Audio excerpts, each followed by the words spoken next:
संत शिरोमणि बाबा गुरु घासीदास जी के जन्मस्थली एवं तपोभूमि गिरोधपुरी में 16 मार्च 2024 को मुख्यमंत्री विष्णुदेव साय के प्रस्तावित आगमन को लेकर कलेक्टर के.एल. चौहान एवं वरिष्ठ पुलिस अधीक्षक सदानंद कुमार ने शुक्रवार को गिरोधपुरी पहुंचकर तैयारियों का जायजा लिया।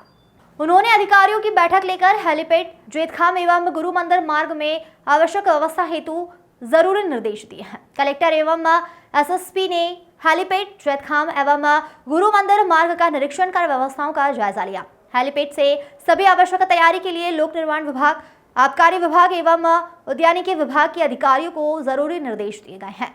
भविष्य की जरूरत को दृष्टिगत रखते हुए हेलीपैड में साई ग्रीन रूम निर्माण के लोक निर्माण विभाग के अधिकारियों को दिए, जहां गुरु मंदिर मार्ग के बैरिकेटिंग का निरीक्षण करते हुए मंदिर प्रवेश के स्थान पर बैरिकेटिंग की ऊंचाई बढ़ाने के निर्देश दिए गए। इसी प्रकार सुरक्षा एवं आवागमन की दृष्टि से पुलिस अधिकारियों को भी जरूरी दिशा निर्देश दिए गए हैं।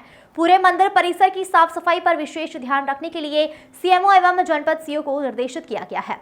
इस दौरान आईपीएस रवि कुमार कुर्रे, डीएफओ मयंक अग्रवाल, अपर कलेक्टर VC1 का अतिरिक्त पुलिस अधीक्षक हरीश यादव, सभी एसडीएम एवं विभिन्न विभागों के अधिकारी मौजूद रहे।